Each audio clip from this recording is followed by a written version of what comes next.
Chidambaram told here, when only 1% of this population are enjoying or controlling 22.6% of the income, and wealth is 40.1%. 1% of our population controls 40.1% of wealth and enjoying 22.6% of the income. Whereas the poor people at the bottom level, 50%, they are only getting 15% of the income and 6.4% of the wealth. This is totally disproportionate. The Tamil Nadu government is contributing to the GDP of this country 9.04%. And what we are getting by way of devolution is 4.08%. The 14th Finance Commission recommended for 42% tax devolution.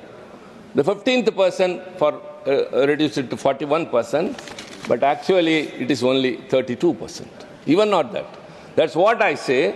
When we contribute 9.04% to the GDP, Chidambaram told here, when only 1% of this population are enjoying or controlling 22.6% of the income, and wealth is 40.1%. 1% of our population controls 40.1% of wealth and enjoying 22.6% of the income. Whereas the poor people at the bottom level, 50%, they are only getting 15% of the income and 6.4% of the wealth. This is totally disproportionate. The Tamil Nadu government is contributing to the GDP of this country 9.04%. And what we are getting by way of devolution is 4.08%. The 14th Finance Commission recommended for 42% tax devolution. The 15th person for reduced it to 41%, but actually it is only 32%. Even not that. That's what I say. When we contribute 9.04% to the GDP, we are given back only 4.08%. I have no grudges with any other person from the state, except for the way of statistics I have to tell. The Uttar Pradesh government contributes 8.19% to the GDP, but they are getting 17.94% of devolution. What is the rationale? Bihar, please. I say I have no grudges against your state, but what is happening, we have to elucidate. Bihar, GDP contribution is 2.87%, but is getting 10.08%. We give more, not even we get half of it. Why this discrimination? Why this partisan attitude? The finance minister has to enlighten us with a rationale behind this, what I call as victimization or discrimination, just because we are ruling, the opposition are ruling. But despite that, we are doing very well, better than the union government. We can say that with head strong. Sizable demographic dividend slipping off the fingers into a demographic disaster. This government's economic policies have always enriched the privileged few, leaving behind a lot of the section of the people into joblessness, inflation, and shrinking opportunities. We have got many things to say about that. Before that, the finance minister was prized highly by the chairman, that she has presented continuously 8%. But what is the progress? The graph, instead of going up, is dipping down. I would like to recall what all she has told from 2019. In 2019, she, when presenting the budget, was quoting from Purananuru, which is an advice to a Pandya king, Arivudai Nambi. I don't want to take the Tamil and consume my time. In English, it says that a few mounds of rice from paddy that is harvested from a small piece of land would suffice for an elephant. But what if the elephant itself enters the field and starts eating? What it eats would be far lesser than what it would trample over. This is the version of the Honorable Finance Minister quoting Purananuru from Sangam literature. But now we experience that the union government, the elephant, the union government is trampling upon the states' fields which have cherished very much. I will substantiate why I am telling all these things. There are, of course, there are ample evidences. And second, in 2020, that was in 2019 Purananuru, and in 2020, she quoted Tirukkural. Pini inmai selvam velaivinbam aniyanba naatil vaindu. In English.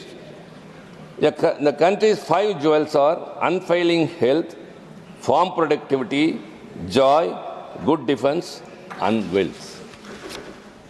Any person who accepts anything in reality will say what is the development today after these budgets presented by her or by this government. Unfailing health. We are treading behind. Farm productivity. Why 1 lakh tractors are waiting outside the borders of Delhi? If they are contented and if productivity is more or if they are given more, it would not have happened. So, and so also wealth. And 2021, she quoted another Tirukkural. Iyattalum, Eattalum, Kaathalum, Kaatha Vahuthalum, Valladu Arasu. A good king is one who is able to acquire wealth, guard it, and distribute it justly. That is it.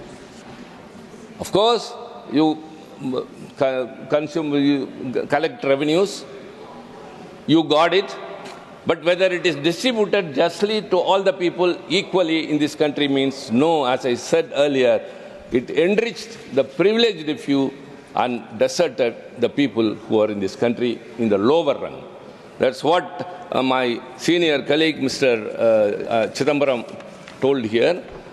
When only 1% of this population are enjoying or controlling 22.6% of the income, and wealth is 40.1%. 1% of our population controls 40.1% of wealth and enjoying 22.6% of the income. Whereas the poor people at the bottom level, 50%, they are only getting 15% of the income and 6.4% of the wealth. This is totally disproportionate. Only the finance minister has to explain all these things. And in the 2025, she has said that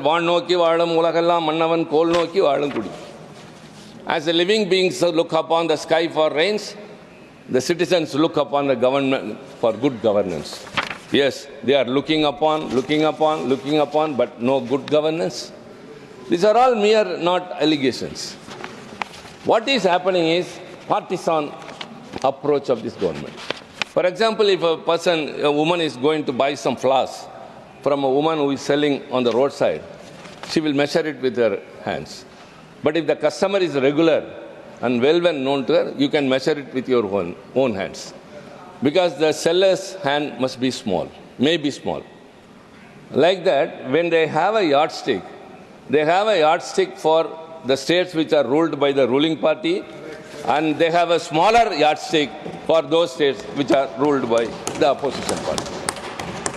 They have to explain that. These are all not just allegations. There are ample evidences. My state, Tamil Nadu, being this a council of states and I represent the state of Tamil Nadu, before going into the larger issues and the greater implications, I have to mention something about my state, what all we are suffering, though we perform very well. The Tamil Nadu government is contributing to the GDP of this country 9.04%. And what we are getting by way of devolution is 4.08%. The 14th Finance Commission recommended for 42% tax devolution.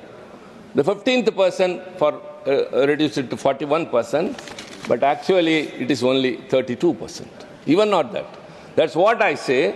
When we contribute 9.04% to the GDP, we are given back only 4.08%.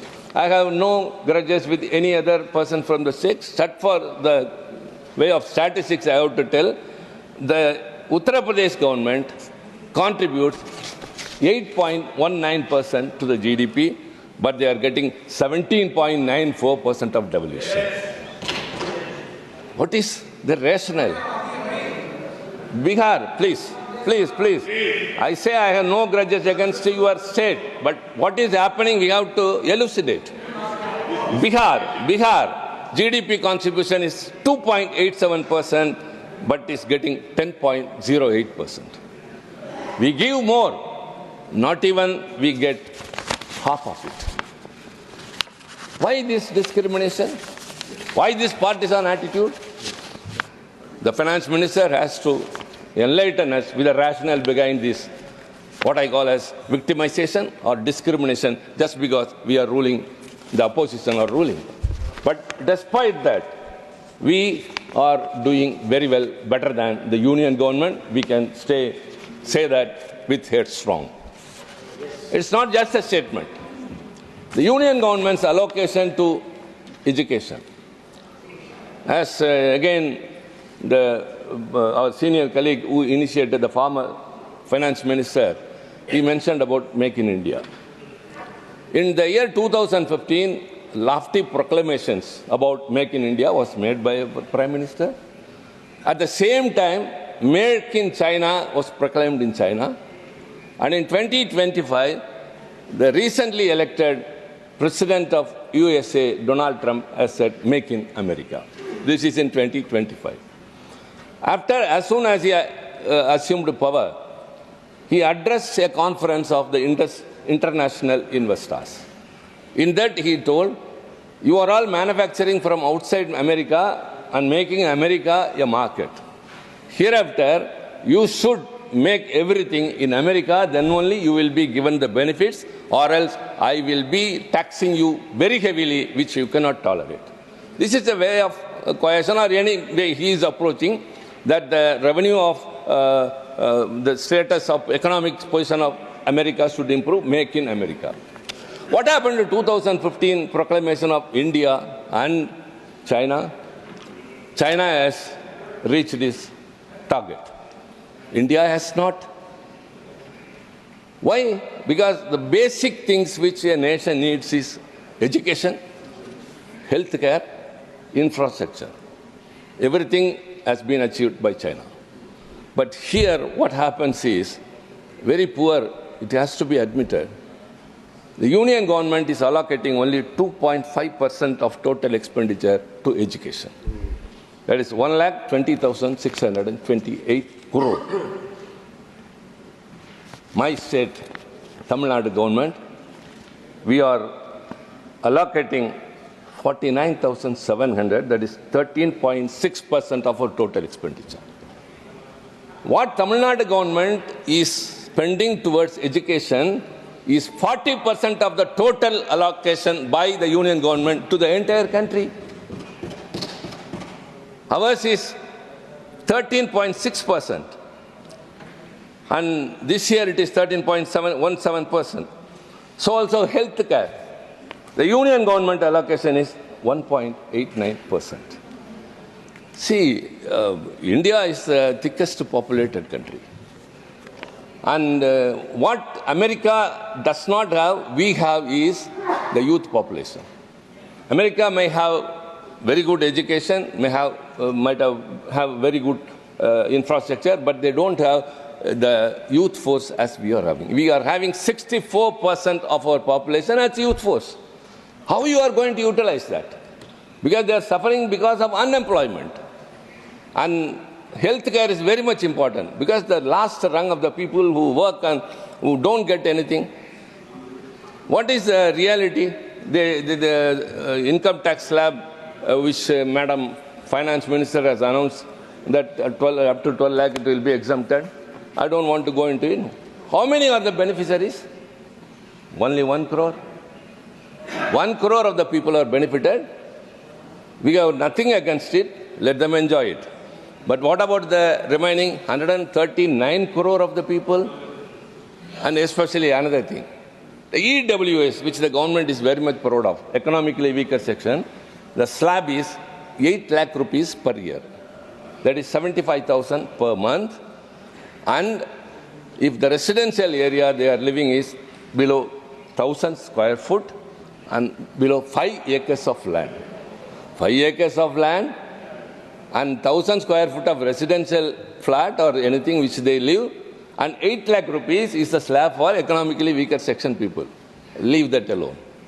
But what does the BPL slab shows? I am not creating anything on my own. All the learned members here know that very well. Those who live in the urban area, if their income is below 37, they come under BPL. And in the rural area, it is 9 rupees. A person who is not able to earn even 1,000 rupees a month is considered as BPL. But a person earning 8 lakh will be considered, that is different. But they need basically education for their children and health care. This government is allocating only 1.89 of its total expenditure to health care, whereas my state, Tamil Nadu government, is spending 5.8% of the total expenditure. What I am telling about Tamil Nadu is the Dravidian model of government by Mr. M.K. Stalin. What I am telling about the union government is Modi's form of government. The billionaires are increasing. In this 1 year, many will be surprised, not shocked because this is happening. 75% have added up to the billionaires list in our country. It's going up and up. How they are, that means what is happening actually? Billionaires are increasing, whereas the basic needs of the people are not fulfilled. And very important statistics, when I say that, yes, every 5 days, one billionaire is coming out of successfully. Millionaire or billionaire. Numbers are increasing. Every 5 days, India sees a person becoming a millionaire. At the same time, I have some other statistics. There are two different views. You see a very high building, a millionaire is living on the other side. The rape cases in India, daily average, approximately 87 cases per day. And murder cases, approximately 78 cases per day. Farmer suicides, approximately 31 cases. I will come. I shall come. I shall come to you. I will come, my dear brother, Mr. Murugan. I will come to your point. I know what you are telling. Wait. Thanks, you intervened. Thanks, you interrupted, and I got a point. That's different. Please, I have a very good statistics. Farmer suicide, approximately 31 cases per day. Unemployment-related suicides, approximately 9 cases per day. Human traffic cases, approximately 6 cases per day. Dalit atrocities, approximately 141 cases per day. Student suicides, approximately 36 cases per day. And cyber crimes, approximately 180 cases per day. There are two different views. One side, the rich are becoming richer. The other side, the poor are becoming poorer. And this is the real stage of this country. And he said that, what about Tamil Nadu? I am telling about Tamil Nadu only. Tamil Nadu is performing so well. See, the national average of enrollment in higher education. See, as you have presented a budget with statistics, I am also speaking on statistics. Enrollment of students in higher education, national average is 27%. And Tamil Nadu is 47%. And what is it we are getting? What is it we are getting? The UGC is used by the union government to suppress the state governments. The colleges, the universities are within the purview of the state, the jurisdiction. The land belongs to the states. The building structures, everything spent by the states. The teachers who are working there, they are also the salaries are given by the government, state government. And the students' concession and everything that is given, scholarship, everything is given by the state government. But the UGC, crossing its jurisdiction, has recently given some guidelines that the vice chancellors of those universities will be selected by a panel headed by the governor of the state and the members appointed by the UGC. No. What does the state government role has? You have to tell that. See, everything is ours. That is because we are maintaining the government and we are looking after education, though it is in the concurrent list. Our enrollment is 47%, but you want to indirectly bring inside your person by a select committee headed by the governor, who is always against governments which are ruled by state governments. Whatever the people is in need of, if the state government enacts a law, that too also will not be given assent by the governor, and he will act extrajudicial activities, extra official things. But he will be heading the search committee and the members will be appointed by the UGC. What will happen? There is a stiff opposition, but nobody listens. Why this is happening is, indirectly, the union government is encroaching into the powers of the states. Yes. They are transgressing. They are snatching the powers of the states, each and every manner. This is not the way. Yes. This is not the way for reforming education. Comparatively, wherever you are ruling and wherever all these things are being said, everything is very low, but Tamil Nadu is doing very well, but we are being victimized. In this budget, we had, of course, very sad observation. Our Honorable Finance Minister also belongs to Tamil Nadu. That's why she quoted Purnanuru and Tirukkural. I can also, but I am not in a position, we are only looking at the union government. We feel that we are in the Union of India. We are a state in the Indian Union, but the union government does not recognize us so. You talk much about infrastructure, and we are asking metro projects. As he said, time is ours, and we will adjust. Kindly don't interrupt. The metro projects for Coimbatore and Madurai, which has been demanded by the state government, has not been mentioned in the budget. And so many road highways which we have asked for has not found a place in this. And centrally sponsored schemes like Manarega, earlier it was 75-25, now it is 60-40. The state has spent its due share, but the center has not given its share. So also SSA, Sarva Shiksha Abhiyan. I don't know, the meaning is different. SSA, Sarva Shiksha Abhiyan. And even in that, the states are not being given the due share from the union. You know why? The states are not implementing the NEP.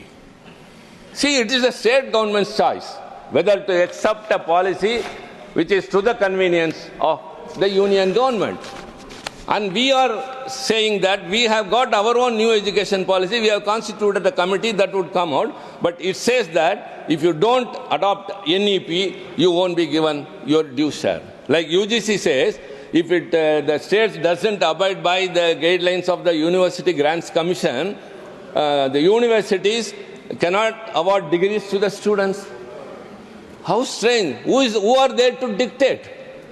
Who are there to dictate universities that you can? And surprisingly, ma'am, you yourself will say what is right or wrong.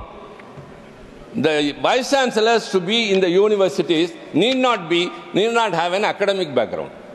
They need not have been a professor, a tutor, an assistant professor, or anything. Any person from outside will come and head the university, and he will decide the curriculum. He will be getting the colleges. What is it? Authoritarian to the extreme is in every sector. That's why, as I said, UGC, so also the schools are victimized, that we are not entitled to have this SSA due from the center share. So also disaster relief. There were 2 cyclones. the Fenjam and the Minjam. So two cyclones, Tamil Nadu suffered a lot, and we have been asking for a relief measure of 30,000 crore from the union government. I also raised it during the zero hour, and at that time I have received a reply from the Home Ministry saying that the state could give from the SDRF. It is beyond that. It exceeds the SDRF limits. And what does the NDRF is for? They give only lame excuses. Members from all the parties with conscience tell us, we asked for 30,000 crore rupees, but we were given only 267 crore. What is it? We have to undertake so many things that have been damaged during the cyclone. Infrastructure. People have to be brought back to normalcy. For that, the states are spending, whereas the union government stays off and say, we don't have anything. So in this way, disaster relief is not being compensated properly. The SHA, we are being victimized. The Manarega scheme, we don't get what we want. The road projects which we ask, we are not getting. And also, the devolution of taxes is also not in the due manner or rational manner to my state. Ma'am, what is happening in my country? As I said earlier, at one side it is very much we see richer people. On the other side, very important ministry is the MSME, because the MSME is the largest employment provider next to the agriculture. And moreover, as per the budget of the finance minister, it is 7.5 crore who are getting employment. 36% of the manufacturing of this country is by MSME. 45% of the exports of this country is from MSME. But what is the support this government is extending to MSME? In the banks, when they go for PMEGP, every bank has a different rate of interest. The topmost bank, which is very closer by the person who is going to be an entrepreneur, it charges the highest. But they do not know. They cannot classify. They want that. And surprisingly, what I noticed in this budget is, it is enhancing the limits of the MSME. Micro enterprises, currently it is 1 crore rupee. It will be enhanced to 2.5 crore and the turnover to 10 crore rupees. Small enterprises, from 10 crore to 25 investment and turnover 50 crore to 100 crore. And medium enterprises, 50 to 125 investment, 250 to 500 crore. My dear colleagues, please tell me, what is a micro enterprise?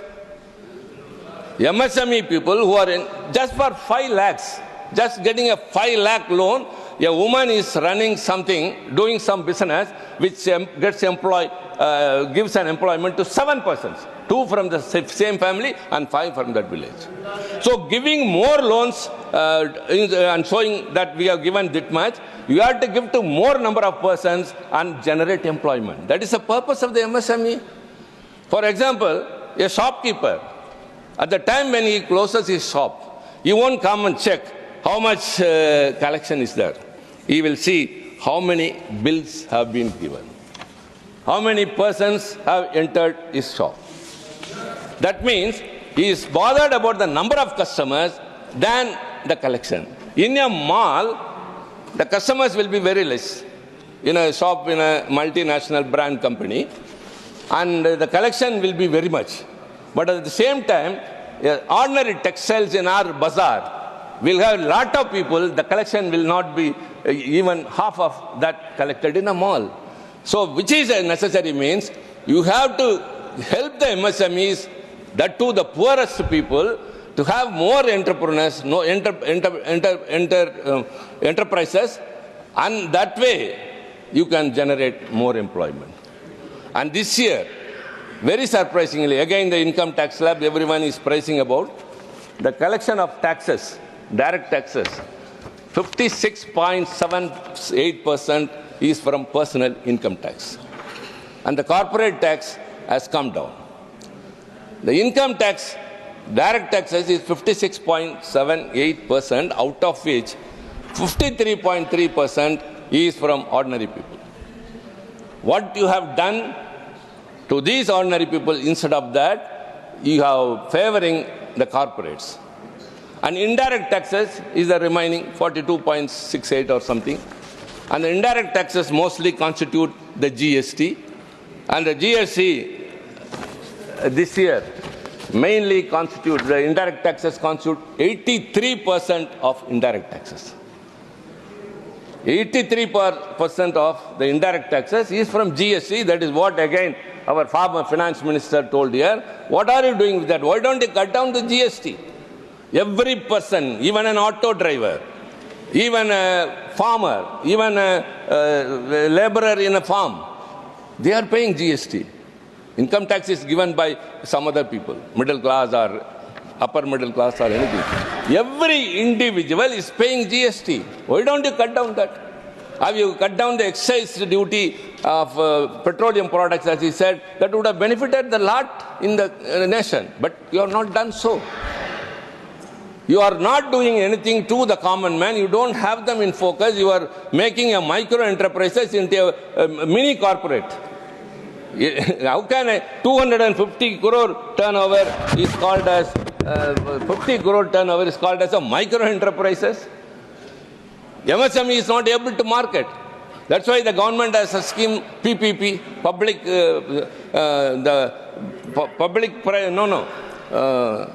the public sectors have to procure from the MSMEs. 25% of their purchase should be from the MSMEs. In that, there is a subquota of 4% to the women and 3%, 4% to SC and 3% women. That has not yet been reached. We have been telling, why don't you include OBC also in that?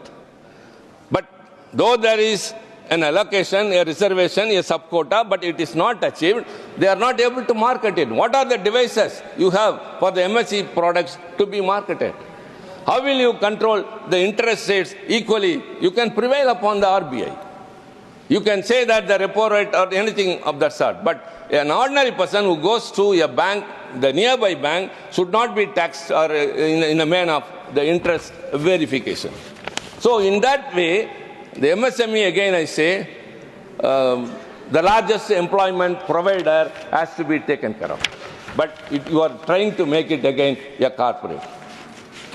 The indirect taxes, the GST is going up and up. I cannot say everything in this very short time, that what are the GST, which is more, which is lesser.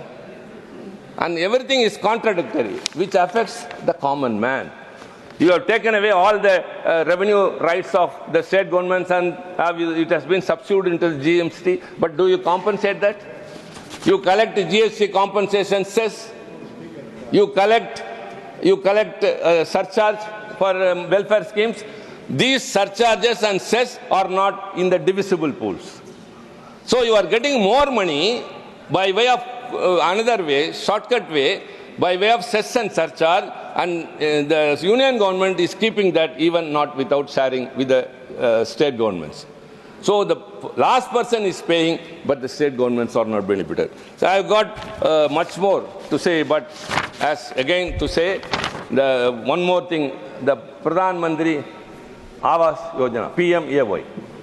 Even in that, the state government, my government, is spending 6 lakhs rupees for a house. The union government is giving only 1.5. Even that is not being given. PMAY rural and PMAY urban. So also the Jal Jeevan Mission. What was the estimate last time? Budget estimate was 67,000. But actuals were revised was 22,000. And this year again say 70,160. When you have not achieved the target you fixed the earlier year, you are giving rosy pictures. So it is only the numbers that attract the people. Again, ma'am, I would like to conclude with one thing. Whenever a budget is presented, everyone is looking. Stock market is stumbling. The middle class people are relying upon the stock markets. The poor people are expecting whether the prices would come down. Prices are going up. Wealth inequality, unequitable distribution of wealth, Pramodji. Unequitable distribution of wealth. And in such a situation, they are all disappointed. We are not speaking anything ill or ill will towards against any individual. The government of the day, which has to take care of the people, is not taking care of that. So, you have to mend your ways, or else the people will end your days. Thank you very much. धन्यवाद. श्री गोला बाबूराव.